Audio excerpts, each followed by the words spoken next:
Good evening, friends. Today we are going to discuss third lecture of journal entry. The chapter journal entry. This is third lecture. Okay. If you want to see the previous videos, you can go in the playlist of my channel, Class 11th Accounts, and you can watch the videos serially by serial number. Getting you all?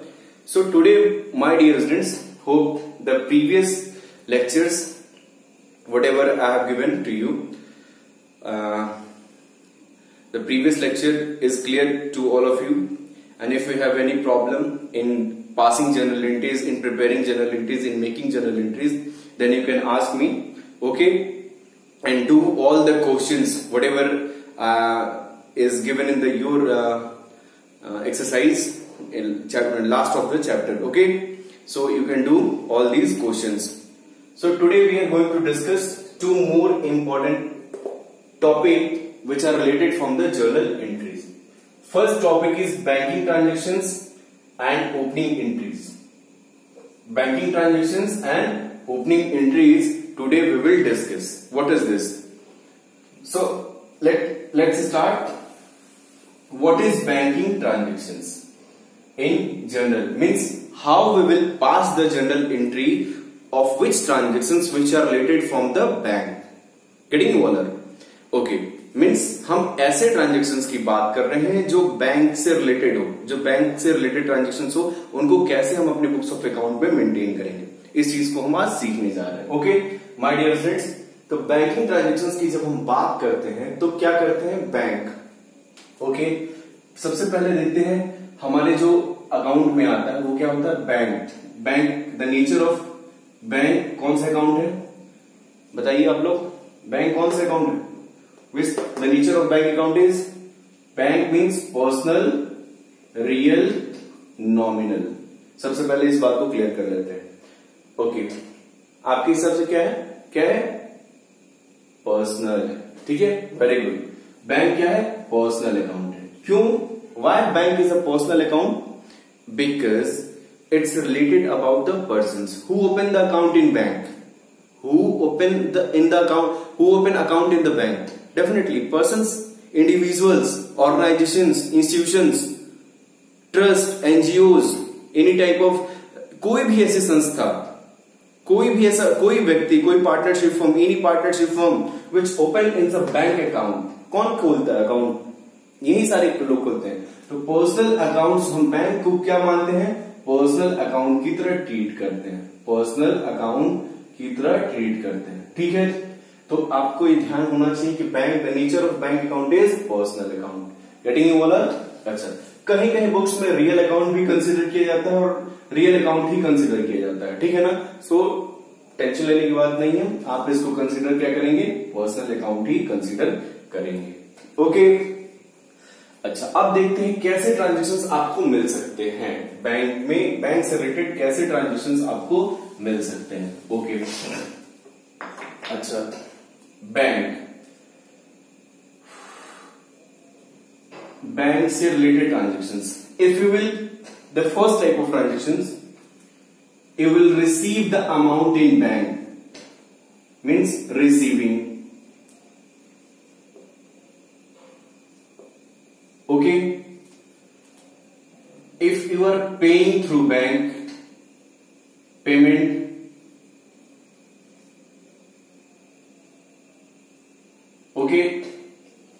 Okay. Any person is depositing money in bank or you are depositing money in bank. Depositing.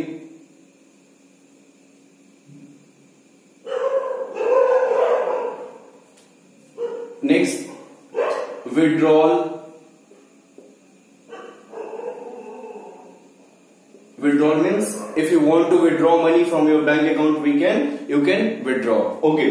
So all these type of transactions we will get which are related from the bank. These all are called banking transactions. Means where the transactions through bank, whatever transactions we do from bank, that is called banking transactions. Getting over? So how we will pass under journal entry? Okay, light बहुत cut गया है, गर्मी बहुत हो रही है, ठीक है। चलिए ओके, रिसीविंग में देखते हैं क्या है। रिसीविंग में सबसे पहले जब when you will receive the money from anyone, आप किसी से पैसा रिसीव कर रहे हो, किसी से भी रिसीव करो, तो एंट्री क्या होगी, cash account debit, bank account debit. क्या कर रहे हो, जब when you will receive the amount, क्या आप पैसा रिसीव करोगे और वो पैसा कैश में रिसीव करोगे, लेकिन कहां रिसीव करोगे, अपने बैंक खाते में रिसीव करोगे। You will receive in your bank account, then क्या होगा, ध्यान से देखिए, बैंक अकाउंट क्या करेंगे, हम बैंक अकाउंट को डेबिट करेंगे। अगर हम पैसा बैंक में रिसीव कर रहे हैं तो क्या करेंगे, bank account debit, bank account debit. अच्छा क्यों करेंगे, वाई, ओके, क्यों समझा रहे हैं, कूल। ओके, क्यों करेंगे बैंक डेबिट, क्यों करेंगे भैया, बैंक डेबिट इसलिए करेंगे क्योंकि डेबिट द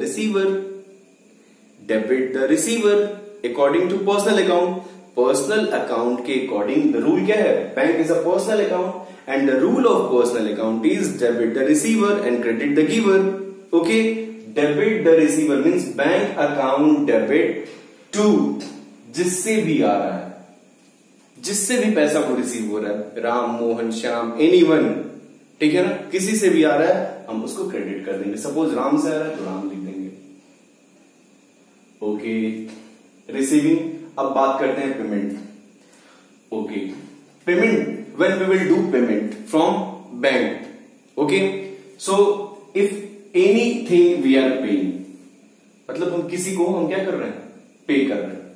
अब देखिए यहां पे जैसे एक चीज मैंने आपको नहीं बताया, अगर आप सेल के थ्रू आ रहे हैं, बैंक डेबिट टू सेल्स, जैसे आपने कोई सामान बेचा किसी भी कस्टमर को, if you have sold the goods to anyone, any customers, if in this transaction in cash, then the entry will be bank debit to sales, bank account debit to sales। आपने सामान बेचा, you have sold the goods, okay, तो bank debit पैसा आया, bank खाते में आया, और टू सेल्स। ये जो मान लीजिए किसी कस्टमर्स ने, आजकल मोबाइल बैंकिंग का जमाना है, इंटरनेट बैंकिंग का जमाना है, लोग क्या तुरंत बैंक अकाउंट में ट्रांसफर कर देते हैं, तो क्या आ रहा है, कैश आ रहा है। कैश का मतलब कहां आ रहा है, बैंक खाते में आ रहा है। ओके, सो हम क्या करेंगे, कैश मतलब bank debit to sales, bank debit to sales करेंगे। बैंक में पैसा आया, क्योंकि बैंक क्यों हम डेबिट करेंगे, क्योंकि डेबिट करेंगे, अभी मैंने बताया bank is a personal account and the rule of personal account is debit the receiver and credit the giver. So bank will be debit and to sales, sales क्या है, कौन सा अकाउंट है, नॉमिनल अकाउंट है, credit all incomes and gains, clear, to sales. Okay, अच्छा अब payment की बात करेंगे। If you are paying to anyone, तो हम क्या करेंगे, पैसा मेरे जा रहा है, मेरे बैंक अकाउंट से जा रहा है, कहां से जा रहा है, मेरे बैंक अकाउंट से जा रहा है, पैसा डेबिट हो रहा है। तो मतलब क्या हुआ, जब पैसा मेरे बैंक अकाउंट से जा रहा है, डेबिट हो रहा है, तो क्या करेंगे, बैंक कौन सा अकाउंट है, फिर वही बात, बैंक कौन सा अकाउंट है, पर्सनल अकाउंट है, rule of personal, credit what goes out, debit the receiver and credit the giver, debit the receiver and credit the giver. अच्छा देखिए, जैसे मान लीजिए हमने राम को पेमेंट किया है, तो Ram is a personal account, Ram debit, Ram he personal account है, राम को क्या करेंगे, debit the receiver, Ram receive कर रहा है। देखिए रूल समझिए, एंट्री बना लेंगे आप लोग, रूल को याद होना चाहिए, रूल माइंड में होना चाहिए। क्या, Ram is a personal account, who is getting money, Ram is getting money, Ram is a personal account and the rule of personal account debit the receiver and credit the giver. Ram receive करेगा, Ram debit to, who is giver, bank से जा रहा है ना, bank मेरे bank से खाते से जा रहा है, तो क्या हुआ, to bank is a personal account, so जो भी एंट्री होगा। अच्छा अब परचेज के टाइम पेमेंट कर रहे हैं, अगर हम किसी को परचेज कर रहे हैं, गुड्स परचेज कर रहे हैं, तो एंट्री क्या हो जाएगी, यहां देख लेते हैं, परचेज डेबिट टू क्या, बैंक, मतलब परचेज कौन से अकाउंट है, नॉमिनल अकाउंट है, और खरीद रहे हैं मतलब कैश आ रहा है, मेरे मतलब एक्सपेंसेस हो रहा है, तो एक्सपेंसेस हो रहा है, परचेज नॉमिनल अकाउंट है, debit all the expenses and losses, purchase debit to bank, क्यों, बैंक से हमारे पैसा जा रहा है। तो ये हुआ रिसीविंग और पेमेंट का एंट्री, आपको समझ में आ गया होगा। इसी तरीके से इसी से रिलेटेड एंट्री आपको मिलेंगी आपके क्वेश्चंस में, और आपको करने होंगे। अच्छा अब बात करते हैं depositing. If you are depositing money in bank, आप आपको अपना पैसा बैंक में आप जमा कर रहे हो तो क्या होगा, जैसे आप लोग कैश आया और फिर उसको हम अगले दिन बैंक में ट्रांसफर कर रहे हैं, बैंक में डिपॉजिट कर रहे हैं, देन एंट्री क्या होगी। तो बैंक कौन सा अकाउंट है, बैंक कौन सा अकाउंट है, पर्सनल अकाउंट है। तो क्या होता है पर्सनल अकाउंट का रूल, डेबिट द रिसीवर। अब देखते हैं क्या है ट्रांजेक्शन में, बैंक में पैसा जमा किया, मान लो 10,000 रुपए जमा किया, तो बैंक कौन सा, पर्सनल अकाउंट है। बैंक में पैसा जा रहा है, कैश मतलब बैंक मेरे खाते में पैसा मैं ही डाल रहा हूं, ओके। तो bank is a personal account, ठीक है। डेबिट बैंक के खाते में रिसीव हो रहा है, और कैश कौन सा अकाउंट है, रियल अकाउंट। कैश कौन सा अकाउंट है, रियल अकाउंट। तो क्रेडिट व्हाट गोज आउट, मतलब कैश मेरे पास से जा रहा है, कहां जा रहा है, बैंक में जा रहा है। तो एंट्री क्या होगी, debit the receiver, bank receive हो रहा है तो बैंक अकाउंट डेबिट, और कैश जा रहा है, credit what goes out to cash.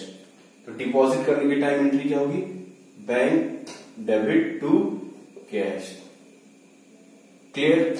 अच्छा, विड्रॉल के टाइम क्या होगी, व्हेन आई विल विड्रॉ, ठीक है। सेम एंट्री अब रिवर्स हो जाएगी, क्या हो जाएगी, कैश मेरे पास आएगा, कैश डेबिट टू कहां से आएगा, बैंक से आएगा, cash account debit to bank, cash debit to bank. Cash real account है, debit what comes in, business आ रहा है, डेबिट आया, and credit what goes out. तो डेबिट आया और फिर टू बैंक, ओके। तो ये हुआ बैंकिंग ट्रांजेक्शन। अच्छा, और ऐसे कुछ ट्रांजेक्शंस जैसे मान लेते हैं कि हम, एक बात आप लोग ध्यान रखिएगा, जब हम पेमेंट करेंगे तो बैंक ऑलवेज क्रेडिट होगा, जब रिसीव करेंगे तो बैंक ऑलवेज डेबिट होगा, क्लियर है ना। ये चीज आपको दिख रही होगी, कॉमन है। रिसीव कर रहे हैं बैंक डेबिट हो रहा है, पेमेंट कर रहे हैं बैंक क्रेडिट, मतलब पैसा जाएगा तो क्रेडिट हो जाएगा, आएगा तो डेबिट हो जाएगा। ये सारे बैंकिंग ट्रांजेक्शन है। अच्छा, अब बैंक से मुझे इंटरेस्ट मिला, एंट्री क्या होगी, बैंक ने मेरे खाते में इंटरेस्ट जमा किया, तो उसमें तो आपसे पूछेगा नहीं, डायरेक्ट आपके अकाउंट में डाल देगा, ठीक है।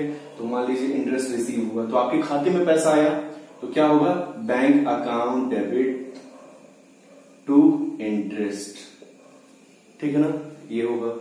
आपने इंटरेस्ट पे किया तो इंटरेस्ट डेबिट टू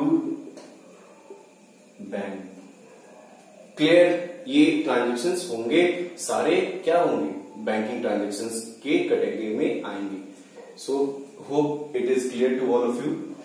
ये है सारे बैंकिंग ट्रांजेक्शन, मैंने करके बता दिया आपको सारे, इन सारे ट्रांजेक्शन को आप कर सकते हैं, ओके। अब देखते हैं क्या, अब opening entries. Our second topic is opening entries.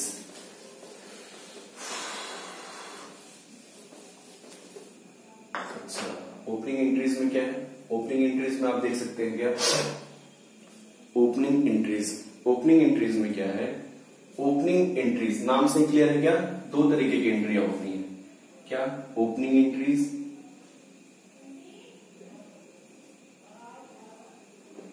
और दूसरा होता है क्या, क्लोजिंग एंट्रीज, ठीक है ना। अब देखिए ध्यान से उन चीजों को समझिएगा, एंट्रीज दो तरीके की होती है, एक ओपनिंग एक क्लोजिंग। ध्यान से सुनिए, at the starting of the financial year, at the starting of financial year, at the end of financial year, at the starting of the financial year, at the end of the financial year. Getting older? Suppose my financial year is from 1st April to 31st March. From 1st April to 31st March. Okay, so 1st April and 31st March.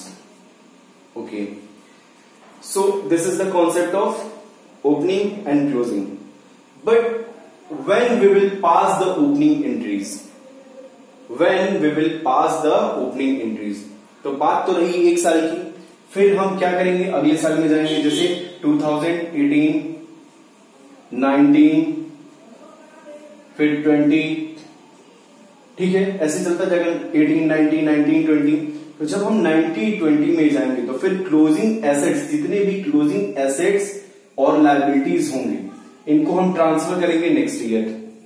इनको हम क्या करेंगे, transfer करेंगे next year, मतलब साल के फिर जो मेरा स्टार्टिंग हुआ 1st April 2019, 1st April 2019 to 31st मार्च 2020।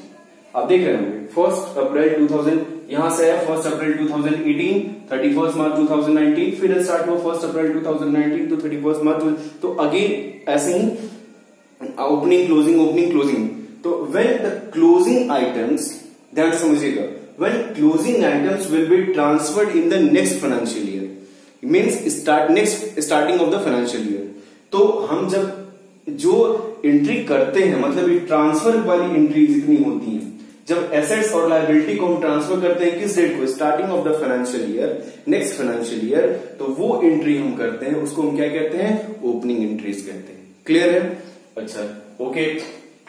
अब ऐसी कौन कौन सी एंट्रियां होगी, जैसे मान लीजिए ऐसी कौन कौन सी एंट्रियां होगी, आप ये देखते हैं क्या है। अब जैसे मान लीजिए बैलेंस शीट है, बैलेंस शीट आपको समझ में होगा, इधर लायबिलिटी है, इधर एसेट्स है, ठीक है। ये लायबिलिटी बैलेंस शीट किस डेट को है, 31 मार्च 2019 को है, ठीक है ना। साल की लास्ट डेट की बैलेंस शीट किसकी बताता है, ओके। लायबिलिटी में बहुत सारे एसेट्स हैं, अरे एसेट्स में बहुत सारे एसेट्स हैं, इधर है लायबिलिटी, ओके। अब देखिए हम कैसे करते हैं, तो हमें एंट्री, अब हम नेक्स्ट फाइनेंशियल ईयर में जाएंगे, मीन्स नेक्स्ट फाइनेंशियल ईयर 1 अप्रैल 2019, ठीक है ना।